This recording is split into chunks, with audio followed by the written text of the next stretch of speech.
Amigos de Blanca Hilda Online, amigos de las noticias online, me da mucho gusto saludarlos.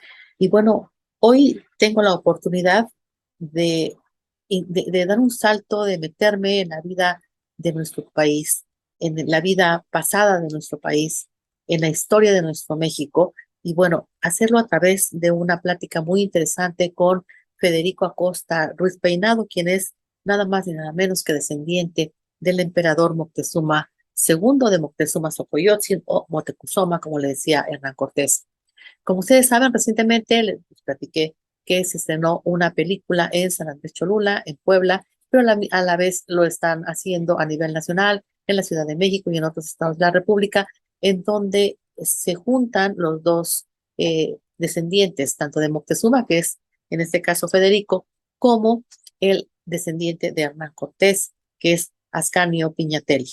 Bueno, entonces hoy tengo la oportunidad de platicar con Federico, a quien le doy la bienvenida. Y bueno, ustedes están viendo la pantalla y ya no necesita más presentación porque hemos platicado últimamente con él, porque ha estado en Puebla, porque ha venido, ha estado viajando por diferentes partes de la República Mexicana y dando a conocer una película tipo documental en donde se platican muchos aspectos sobre el reencuentro de los 500 años. Ustedes saben que llegan los españoles a la Nueva España y bueno, existe una fusión de razas, una fusión de culturas que a final de cuentas, a través del tiempo, a través de los años, bueno, pues nos hermanan. Y sin más preámbulo, yo le quiero dar las gracias y de verdad a Federico Acosta Ruiz Peinado, gracias por esta interesante charla y gracias por recibirme esta conferencia, esta plática e introducirnos un poco más en la vida de la familia del emperador Moctezuma. ¿Cómo estás? Con mucho gusto en saludarte, Blanca Hilda. Muchas gracias, Blanca Hilda online y saludando a tu auditorio. Muy amigable, nos apapacharon mucho nuestra visita a Cholula y a Puebla. Amigos, Federico es uno de los descendientes del emperador Moctezuma Xocoyotzin o Moctezuma, como le decía Hernán Cortés al emperador Moctezuma II. Y qué gusto y de verdad qué honor, Federico, poder platicar.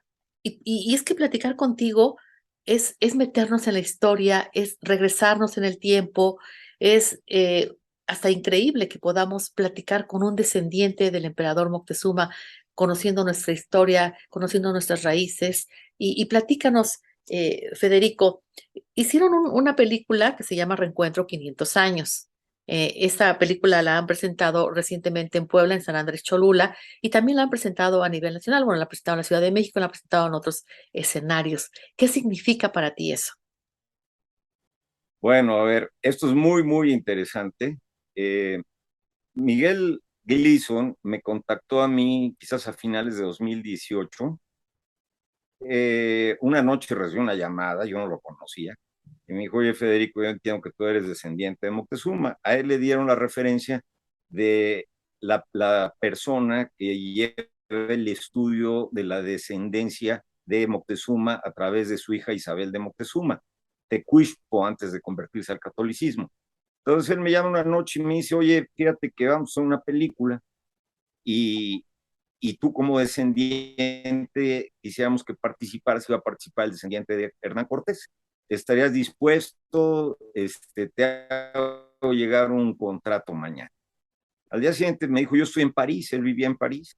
Me mandó el contrato, le dije: mira, el contrato francamente no me llama mucho porque me obliga a muchas cosas y sobre todo a no poder hablar abiertamente lo que es la descendencia cuando yo ya estaba trabajando en este tema, ¿no?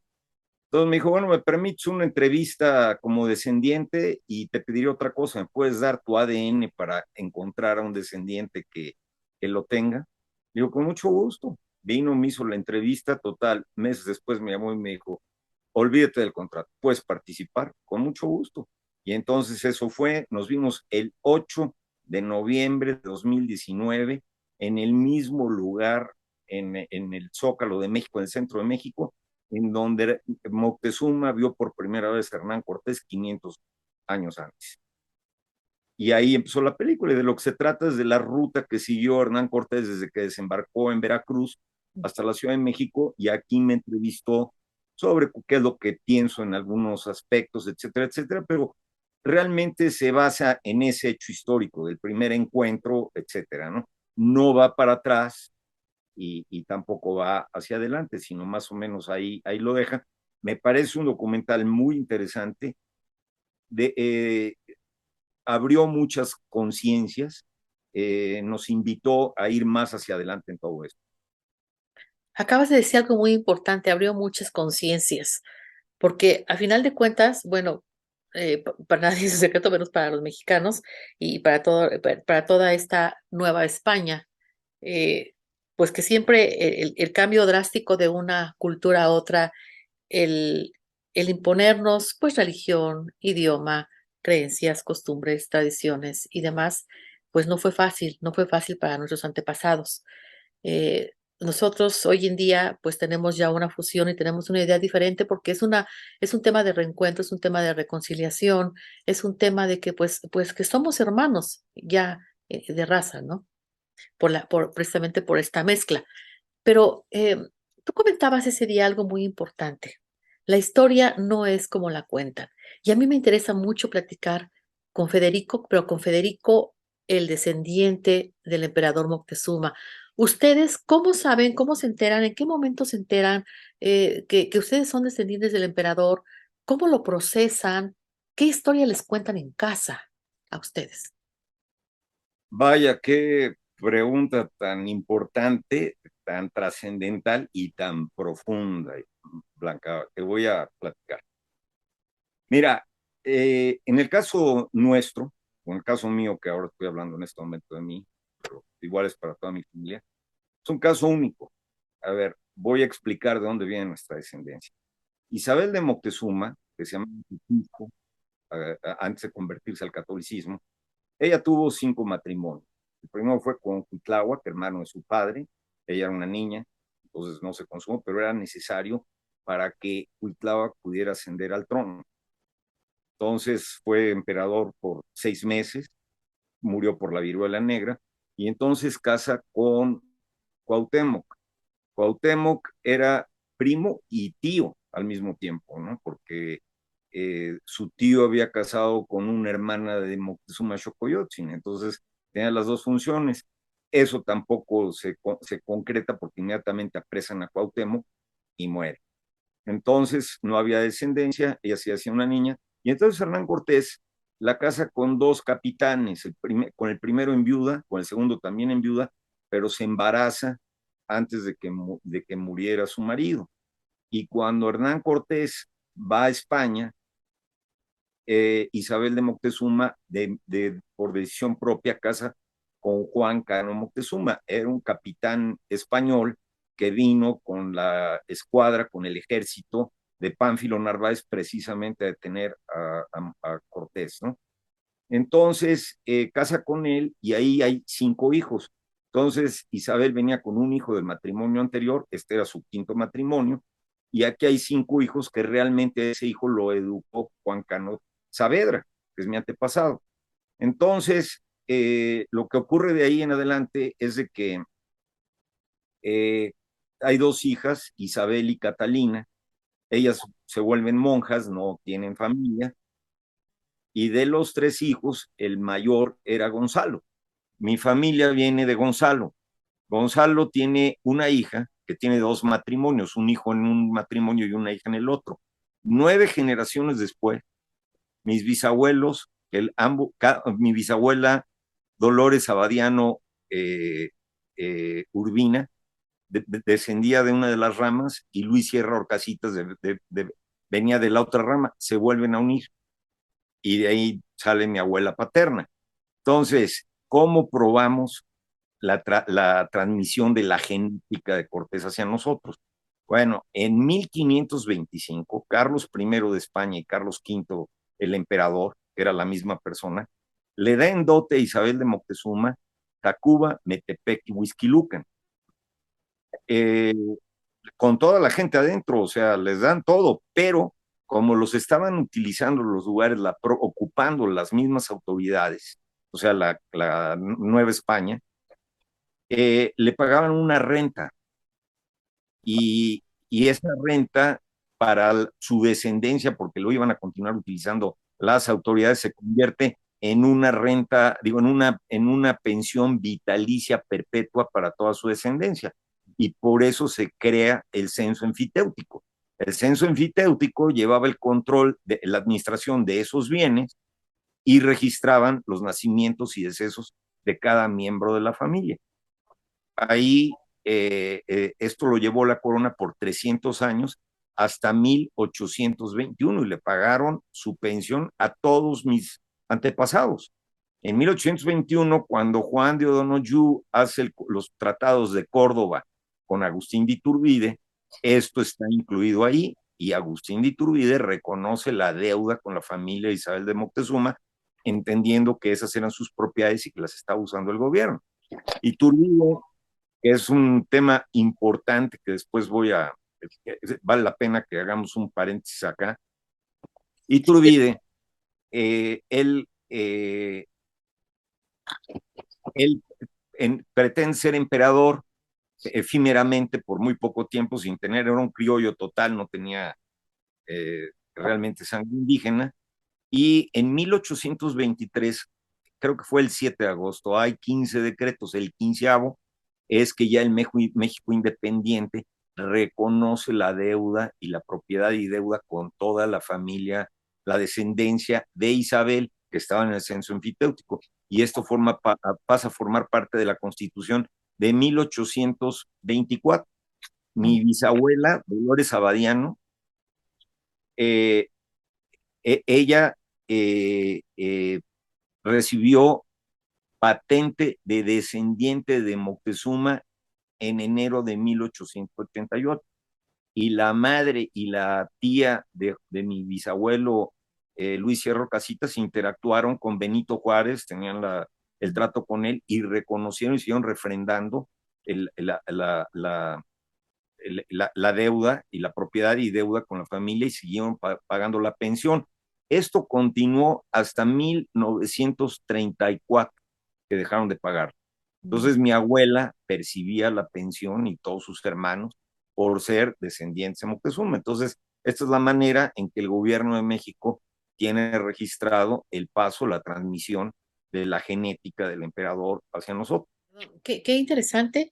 Y a ver, tú cuando tu familia cercana, Federico, ¿cómo tienen cómo es contada esa historia hacia ustedes? O sea, ¿tú cuántos hermanos tienes? Platícame un poquito de eso. Bueno, yo, eh, un hermano y una hermana. Mi hermano menor que yo y murió el pasado año, creo que fue porque le dio COVID y luego haciendo ejercicio, le dio una lesión en el corazón. Entonces, murió andando en bicicleta. Entonces, tengo un hermano y un hermano. Todos sabemos nuestra descendencia de Moctezuma, pero además mi madre es de Ronda, Málaga, es refugiada de España. Entonces, imagínate, ¿no? Veníamos de la escuela, oye, que Moctezuma era un cobarde y que Cortés, que le quemó los pies. A ver, tranquilízate.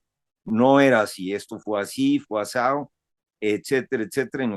Y nos fuimos teniendo que conciliar interiormente, porque esa es la parte que tenemos de los dos lados. Y no nosotros, todos en México, porque todos somos mestizos de la misma manera. Es decir, los porcentajes variarán, pero todos somos mestizos. Y entonces algo que tenemos que conciliar con nosotros. Lo que yo veo es que en México, por el programa que le dejaron grabado a toda la gente a partir de la ocupación, que yo no lo llamo conquista, hacen sentir como si el indígena fue una gente inferior, que era una gente traicionera, que era flojo, que era esto, que era aquello, y se le ve con desprecio, cuando era completamente al revés. Entonces, el problema está en quién escribió la historia que tradicionalmente se ha enseñado. Esa historia viene de los conquistadores y de la iglesia, pero no de los conquistados. No la conquista eh, fue cultural, no fue realmente, si la gente se imagina que hubo una conquista en México y que vinieron armaduras de acero y caballo, y que hubo cañonazos y todos están muy equivocados. Eso no ocurrió. Aquí lo que ocurrió y el saldo final de la guerra de los historiadores, de la guerra que hubo en el sitio a Tenochtitlan, es que murieron 800 europeos, de los cuales 60% eran españoles y 40% de otros lados de Europa, pero 40,000 indígenas. El problema estaba aquí en México. Y lo que yo estoy viendo ahorita, y aquí sí hago alusión para hablar del despertar de las conciencias, el problema principal venía con Tlaxcala. Tlaxcala era una de las 7 tribus que salieron de las 7 cuevas y que llegaron a establecerse acá. Cuando llegaron aquí los mexicas, que cuando estaban en Aztlán se llamaban aztecas, en el tránsito de allá para acá, que eran recolectores y cazadores, cambiaron el nombre, se los digo, a mexicas. Entonces, cuando llegaron acá y se establecieron, estuvieron 18 años en Chapultepec. Las tribus de ahí los corrieron, dijeron, los pueblos de ahí, porque no eran tribus, dijeron, te tienes que ir de aquí, porque aquí nosotros ya estamos asentados. Y es su Dios que les dice en el centro, en el islote del centro del lago, donde hay un águila devorando, esa es la señal, y ahí nos tenemos que establecer. Entonces, vamos a imaginarnos, ¿no? Un pueblo que se dedicaba a la recolección y a la cacería, de pronto, ¿qué les tocó la mente que de un día para otro son unos ingenieros civiles impresionantes, logran apuntalar en el centro del lago, hacer los cimientos, que el fondo era lodoso, para levantar estructuras pesadísimas, como eran las pirámides, los palacios, etcétera, apuntalar bien la tierra para que no se desmoronara, no se fuera por los lados, porque era un lago. Y ahí todos eran súbditos de Azcapotzalco. Esto fue en 1325. Bueno, de ahí se convirtieron en esto y además en las chinampas logran hacer sus terraplenes para poder tener sus cultivos y de lo que una tierra normal da 2 cosechas al año, ellos lograban tener 8 cosechas al año. De la materia orgánica hacían composta, que era un fertilizante. Entonces, estos eran unos genios.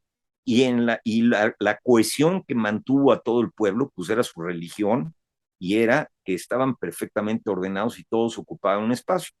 Entonces, en 1425, alrededor de, viene la independencia de Azcapotzalco. Y resulta que Netzahualcóyotl, que cuando huyó de Texcoco porque a su padre lo mató el Tlatoani de Azcapotzalco, lo acogieron los tlaxcaltecas y los mexicas. Entonces, él convoca a los tlaxcaltecas y van junto a la batalla, junto con los de Texcoco, con los de Tacuba y los de Tenochtitlan. Entonces van todos juntos a la guerra, ganan, y es donde ya se liberaron y se hace la Triple Alianza. En esa Triple Alianza dejaron fuera a Tlaxcala. Por eso Tlaxcala, cuando llegaron los europeos, se unió y vino en la guerra para acá. Entonces, hay un dicho que dice que la conquista la hicieron los indígenas y la independencia los europeos, y no hay nada, a los españoles, no hay nada más cierto que ello. Entonces, a esta altura de la vida nuestra y con la madurez que tenemos, me parece que todos tenemos que limar las asperezas que provocaron la división, porque la única manera que este país va a funcionar es con una unión, pero una unión muy fuerte, muy sólida, y necesitamos no discriminarnos entre nosotros. Y la discriminación que yo veo es entre los mexicanos, no con los extranjeros. A los extranjeros se les respeta, es entre nosotros que no esté el entendimiento. Y fíjate que en la puesta en la proyección de la película de Miguel Gleason en la Cineteca Nacional, me sorprendió porque antes de empezar la proyección, resulta que el pueblo de Tlaxcala nos hizo un obsequio a Ascanio Pignatelli, descendiente de Cortés, y a mí como descendiente de Moctezuma, y nos obsequiaron a cada quien un bastón de mando. Entonces, realmente, independientemente de la belleza, de lo que significa haber labrado ese bastón, porque está bellísimo, el tema es que lo importante para mí es precisamente que es el primer paso para una reconciliación profunda, y la necesitamos no nada más los tlaxcaltecas y mexicas, sino todos. Y al hablar yo por los mexicas, hablo por todos los pueblos indígenas de este país, porque todo esto funcionaba como un reloj. O sea, el imperio azteca o el imperio mexica no era otra cosa más que un arreglo comercial. Ellos no tenían esclavizada a la población de ningún otro lado. Cuando había una conquista era comercial, no era de que te quito a ti y a toda tu familia, yo pongo a mi primo o a mi amigo. No, no funcionaba así. Ellos respetaban todo, hasta el lenguaje. Entonces, creo que es hora de que nosotros recobremos nuestra identidad y los códigos de conducta que llevaron a todos esos pueblos a lograr lo que aquí había cuando llegaron los europeos, porque es extraordinariamente asombroso, ¿eh? ¿Cómo fue, cómo fue tu niñez? Cómo se dieron las cosas digamos, en tu niñez, a lo mejor en la niñez de tus papás, a lo mejor en la niñez de tus abuelos, que es lo más cercano, ¿no? Que podemos tener en la mente en este momento. ¿Tú cuándo sabes o desde cuándo sabes que eres descendiente del emperador Moctezuma II? Desde que nacimos, estábamos conscientes y toda la reunión de todos los primos, que éramos muchos con mi abuela, Ujú. sabíamos que éramos descendientes todos. Y mi abuela, híjole, yo creo que fueron como 8 o 10, y cada uno de ellos tuvo hijos y esos hijos tuvieron nietos, y es lo que ahorita somos, ¿no? Entonces, todos lo sabíamos, todos lo sabemos. Fíjate que casualmente, yo creo que en la casa de cada uno de nosotros, entre otras cosas, porque nuestros abuelos, o sea, los de mi edad, nuestros abuelos cobraban la pensión. Entonces, no era el dinero, sino lo que implicaba era el ser reconocido como descendientes, ¿no? Eh, te- Todos tenemos en casa el libro Moctezuma el Magnífico de Ignacio Romero Vargas Iturbide, que Ok. además fue amigo de mi abuelo, ¿no? Ignacio Romero Vargas Iturbide era un sacerdote jesuita que escribió este libro, pero él fue el secretario del Papa Pío XII. Ujú. Entonces, ahí pues leyó todo y leyó todo lo que tenía el Vaticano. Entonces, de ahí él sacó este libro y tiene otros más.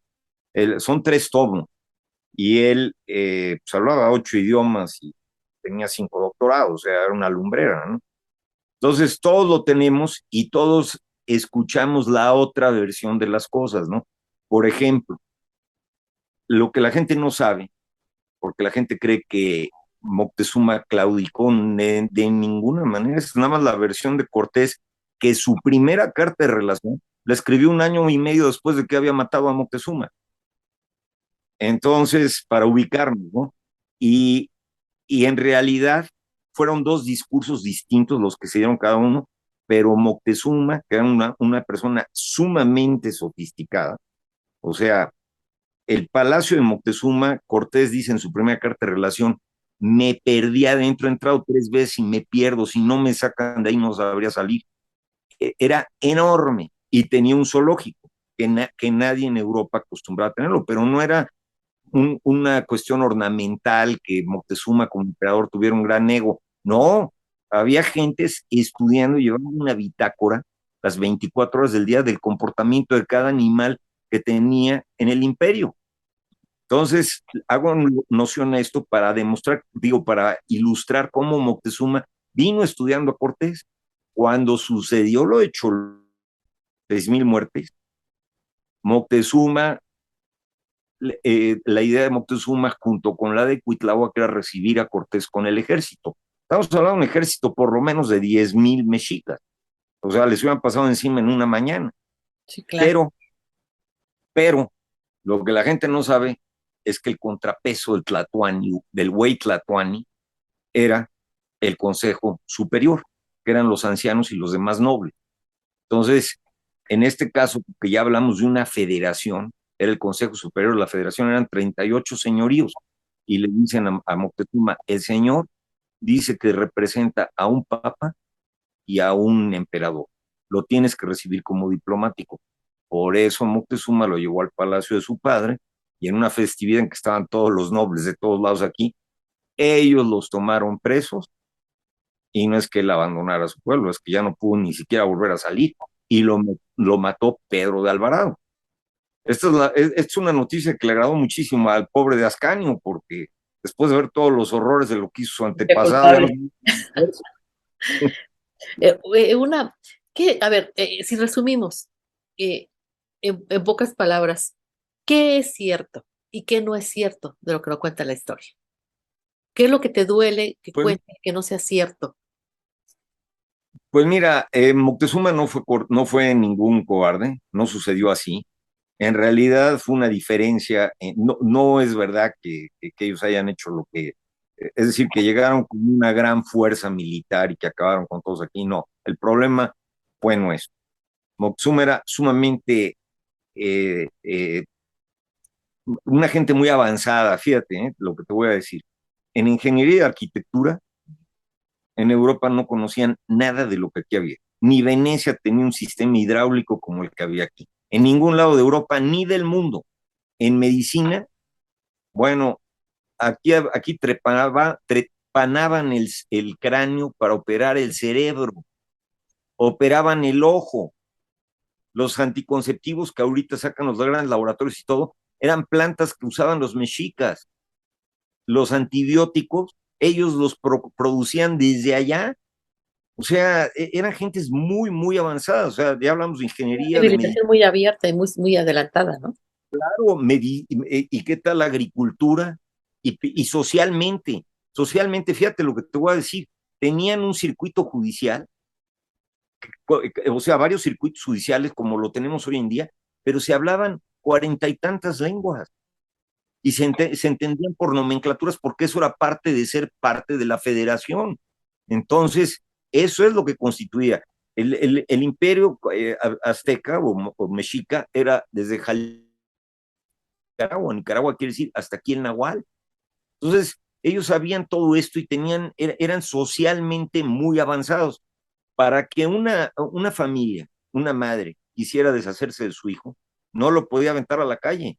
Tenía que ir a un juzgado especial familiar, los padres, y exponer el caso, decir, mi hijo, no podemos con él por esta y esta razón. Y si eran infundados los argumentos, tenía que hacerse cargo de su hijo. Pero si eran fundados, el imperio, bueno, el pueblo mexica tenía un orfanatorio y se hacían cargo de la educación del hijo. Y desde niño se sabía para dónde iba cada quien por sus aptitudes. No había desperdicio. Todo el mundo funcionaba y todo era un reloj caminando. Eso es lo que se nos olvidó. Entonces, a mí sí me lastima mucho ver gente, sobre todo indígena, pidiendo limosna en la calle, porque ellos no eran eso, funcionan perfectamente bien. Y mientras más indígenas, más despreciados se ven. No me parece bien. Entonces son transparentes o son invisibles a los ojos de las autoridades que no se han hecho cargo de ellos.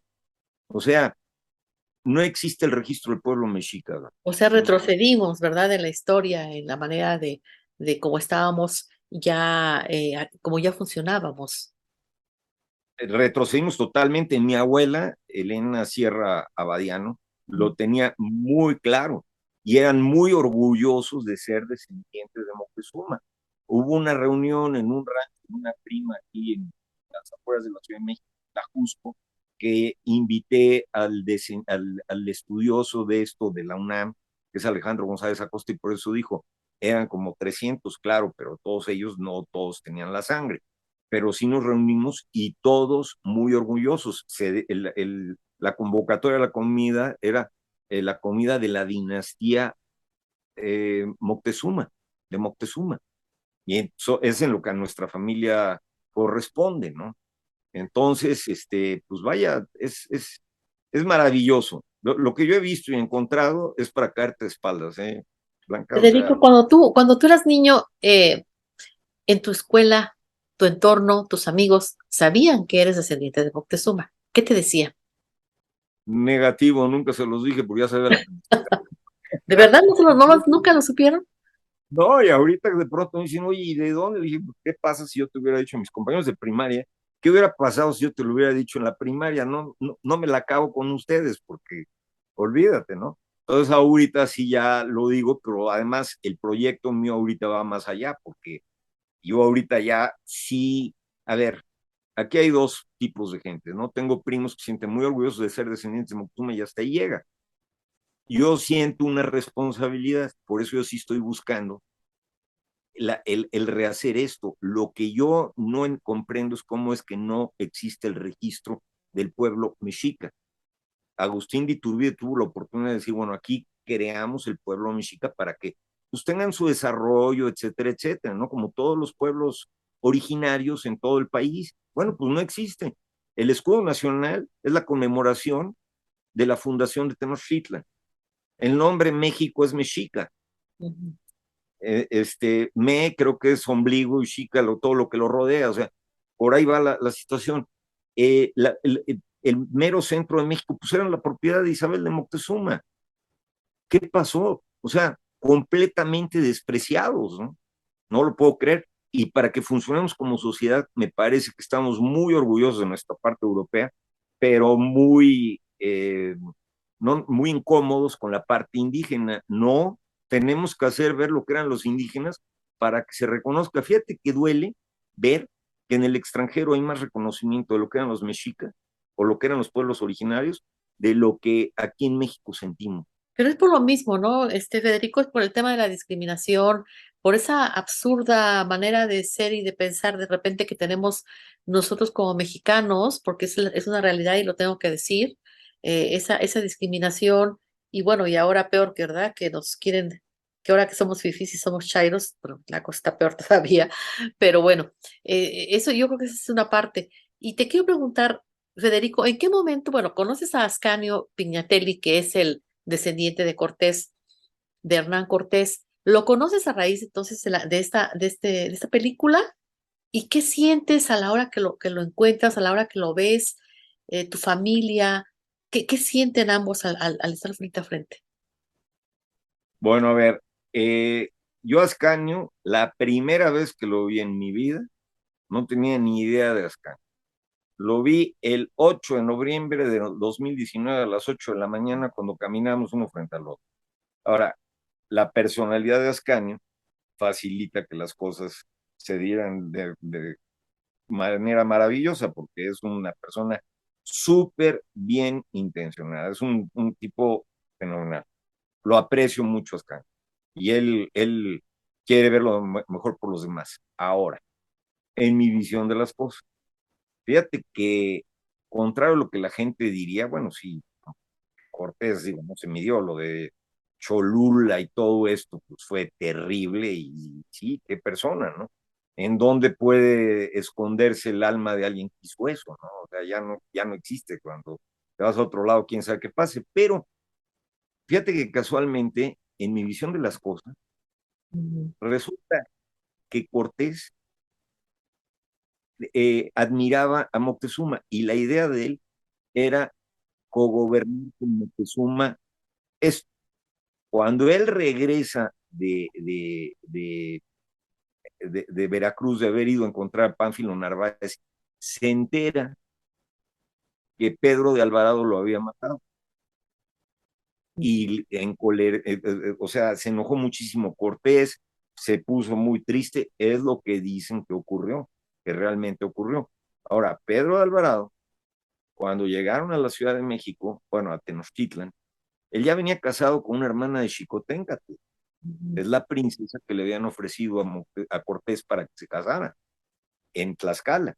Entonces ya había un plan completamente fraguado desde antes de llegar. El tema es que entre los pueblos originarios no había mentira y no había engaño. Fíjate nada más como cuando ahorita dicen que el mexicano engaña y miente y es gandalla y es eso. Fíjate que no era así, era exactamente lo contrario. O sea, el problema es el cassette que nos metieron en la cabeza, ¿no? Entonces, volviendo a tu pregunta desde un principio, ¿no?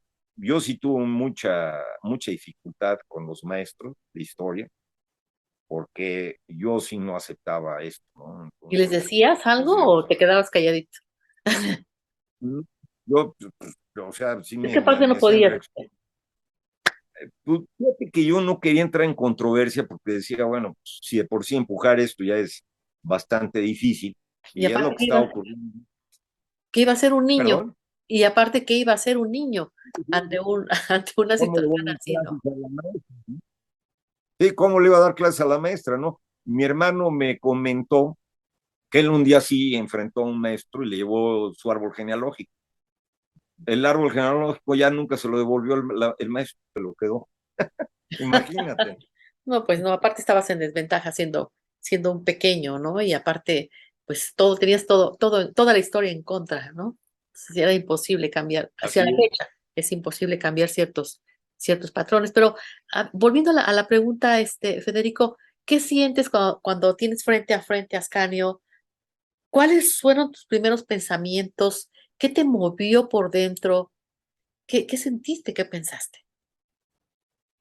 Pues, híjole, eh, fue una emoción muy profunda, pero con un deseo de vamos a poner las cosas en su lugar tranquilamente, no llevarlo por otro lado, Ujú. porque, digo, yo ya sabía que el problema de antemano no fue tanto, es decir, que la diferencia entre los pueblos originarios es la que había ocasionado todo lo que finalmente ocasionó. Si no hubieran existido las diferencias entre los pueblos originarios, pues fíjate que ellos no hubieran ganado nunca. Y además, luego resulta que en una conferencia este mismo año, estaba presente alguien de la Sociedad Mexicana de Geografía y Estadística. Y Ujú. cuando hice más o menos un relato similar a todo esto, él me corrigió y me dice, no, si no hubiera existido la viruela negra, ni con todos los tlaxcaltecas ganan. Y sí, o sea, es verdad, porque si no hubiera existido la viruela negra, Cuitláhuac no hubiera muerto. Y debo decirte que en Tenochtitlan, digo, para darnos una idea de qué estamos hablando, Sí, en claro. Tenochtitlan había 350,000 habitantes. En el Valle de la Nahua, que era lacustre básicamente, pero estaba Iztapalapa, Coyoacán, Iztacalco, Xochimilco, Chapultepec, todos estos demarcaciones actuales de alcaldías. Entre todos habría entre 800,000 y 1,000,000 de habitantes. En Europa ni remotamente se imaginaban esa cantidad de gente, ¿eh? Y cuando le dice en su primera carta de relación Cortés al rey de España, de Castilla de Castilla Aragón. le, sí, le dice, oiga, aquí tienen un mercado, o sea, Tlatelolco, al que van 60,000 personas diario. Ni en Londres, ni en París, ni en Sevilla, que era lo más poblado, había 60,000 habitantes.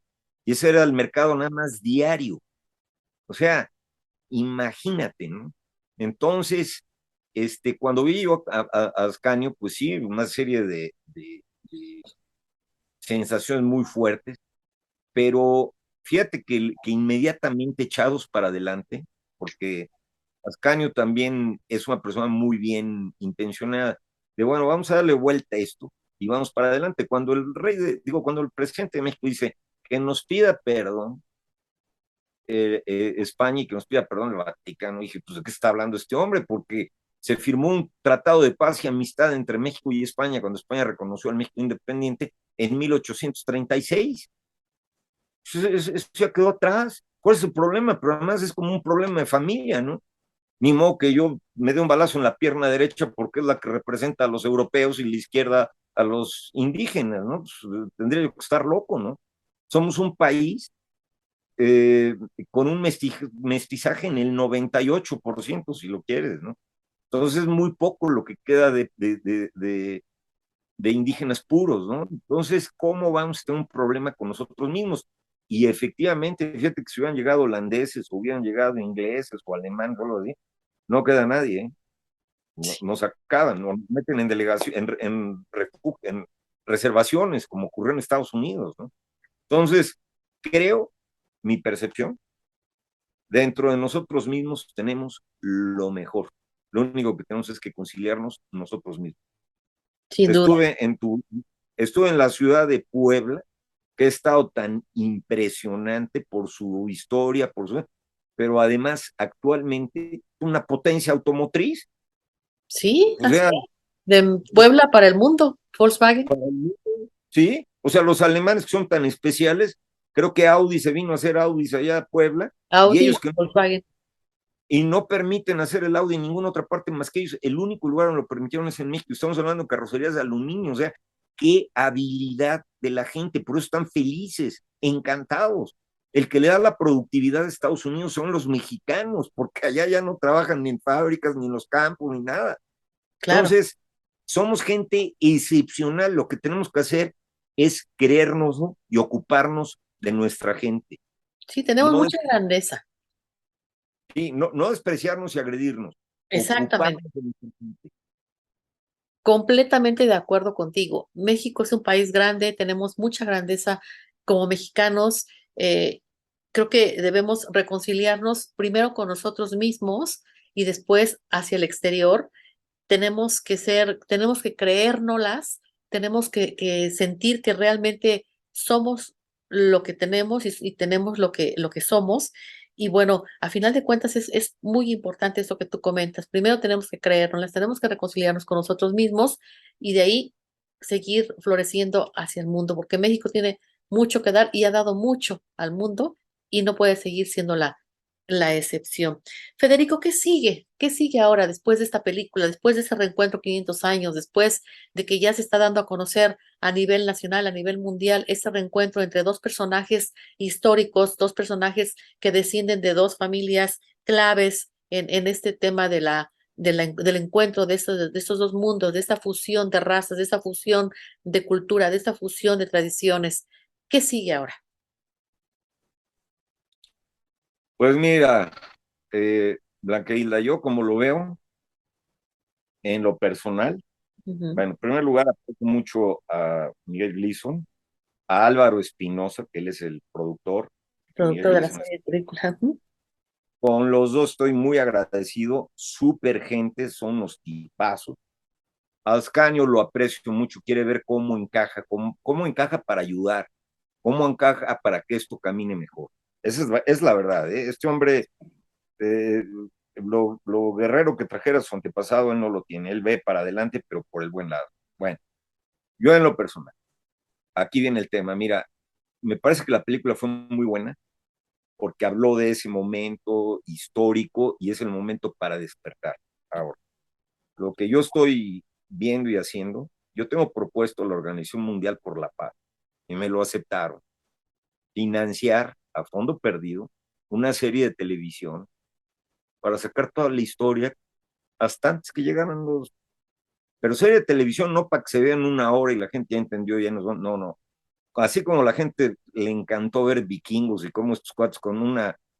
¿Qué moral era esa? Yo quisiera saber, ¿no? Ir a secuestrar, ir a asaltar, ir a robar, y No, sin embargo, se vuelve loca con eso, ¿no? O una subcultura como el Señor de los Cielos, ¿no? No, yo creo que aquí tenemos que hacer, porque aquí tenemos una cultura riquísima. Entonces tenemos que traerla y hacer una serie de televisión con personajes que la gente se encante por ellos y todo, desde que salieron de las cuevas, desde que llegaron a Aztlán, idéntico a la historia de los judíos, ¿eh? Igualita, salieron, le estaban rindiendo tributo a un rey que no era de ellos, cómo llegaron acá, cómo se establecieron. Bueno, esa es la serie de televisión, tengo hecho el script, bueno, el guión general de lo que se debe basar. Ahora, tienen que venir los historiadores, tienen que venir los que hacen los guiones, tenemos que hacer todo lo demás, y lo tengo registrado en la Secretaría de Cultura. Entonces, eso por ahí. Pero estoy en el trámite para registrar al pueblo mexica y desde ahí formarlo y trabajar con los demás pueblos originarios, porque oye, en Estados Unidos yo veo a 30 millones de mexicas, ¿eh? Y aquí ya vemos otro tanto. Hay que organizarnos, hay que pulir esas asperezas. Por eso me gustó mucho lo de Tlaxcala. Entonces yo ya tengo el trámite empezado con el presidente. Vamos a ver qué me responde. Inclusive estoy en un amparo contra Gobernación, Hacienda y el presidente para que certifiquen mi descendencia por el censo enfipéutico que tienen en Hacienda. Y ya con eso formar el pueblo mexica. He estado en contacto con los que guardan la tradición y todo aquí en México, etcétera, etcétera, para acabar de formar esto y darle forma por una cosa básica, Blanqueilda, el recuperar nuestra identidad y los códigos de conducta. claro, porque si logramos eso y logramos darles un desarrollo social permanente, continuo, vamos a evitar que se vayan hacia prácticas antisociales, claro. o sea, que se vuelvan delincuentes, ¿no? Federico, y esta serie, aquí también entra la duda, la inquietud, cuando hablas de que la historia no es como la cuentan, la historia no fue como dicen que fue. Esta serie va a dar a dar un cambio, va a cambiar la historia, vas a contar la verdadera historia, te vas a seguir con la misma línea. ¿Qué va a pasar? Mira, yo me voy a basar prácticamente, la mayoría es lo que existe hasta antes de llegar a la conquista, bueno, a la invasión, porque es la identidad y es importante que surja, porque lo extraño de todo esto, Blanquilda, es que la gente habla, bueno, y la guerra fue así, y esto fue así, bueno, ¿y por qué no hablas de lo grandioso antes de llegar a esto, no? ¿Por qué no se habla de esto? Mira, te voy a dar mentiras, te voy a descubrir algunas mentiras que ha dicho la historia. Los aztecas eran caníbales. Y todavía hay historiadores que lo van a defender y todo, y que, sí, claro, porque están con la mitohistoria, como le llama Romero Vargas, y están de acuerdo con los grandes intereses que han mantenido durante 500 años y donde querían tener a México. Pero eso es una mentira. Y fíjate que hay un escritor, bueno, que es un historiador, Matthew Restoll. Matthew Restoll da clases de historia en la Universidad de Pensilvania y él es de origen inglés, ni siquiera es americano. Y Matthew Restoll, que estudia a lo que éramos antes, él dice, bueno, aquí no hay ningún canibalismo, esto es mentira. Esto surgió porque Cristóbal Colón, cuando regresó, le dijo a los reyes católicos, fíjense que encontré tres islas. En una había mujeres guerreras amazonas, o sea, guerreras amazonas. Ujú. En otra había hombres que tienen cuerpo de humano, pero cabeza de perro. Y había otra en que son caníbales, se comen a los humanos. Entonces, en 1503, el rey de Castilla y Aragón Ajá. emite un decreto. Dice, a los que se dediquen al canibalismo van a ser esclavos. Fíjate que Cortés, en ninguna de sus 7 cartas de relación, menciona que fuéramos caníbales. Eso viene después. Pero qué conveniente fue porque esclavizaron a todo México. Todos pasaron a ser esclavos. Entonces, es una de las grandes cosas. Entonces, hay que demostrar lo que es. Porque fíjate, cuando vienen bajando, que venían bajando por Puebla, que venían hacia el valle de la ciudad de la Nahua, las referencias que dan todos los capitanes y todo conquistadores, cuando vieron esto, dijeron, son ciudades encantadas, o sea, eran de cuento, todas las paredes encaladas con el sol, en un entorno súper padre, con un lago junto, muy armonizado con la naturaleza, y luego las casas están igual o mejor hechas que las que tenemos en Europa. ¿Qué pasa con el penacho? Mira, he estado con las curadoras del penacho. En realidad eso no era la corona, no era de que si te lo quitan ya no eres el rey. Ese se utilizaba únicamente en ciertas ceremonias. Eh, Fíjate que creo que ha habido la oportunidad de poderlo traer.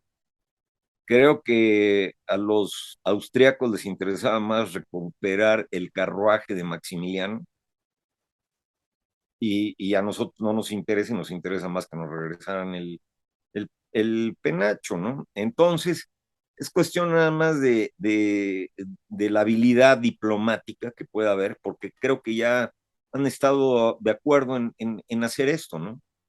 A ver si ahorita que Checo Pérez está corriendo en Red Bull y es austriaco y todo, pues nos puede echar la mano por allá, ¿no? Eso sería fabuloso.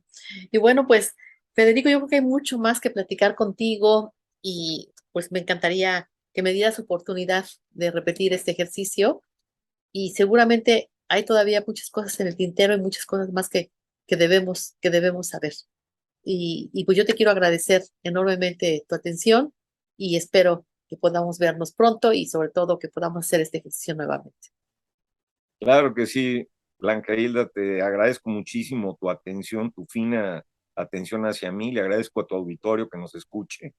Qué padre que podamos tener este espacio para poder expresar por lo que éramos, ¿no? Y mi casa y yo estamos abiertos para ti toda la vida.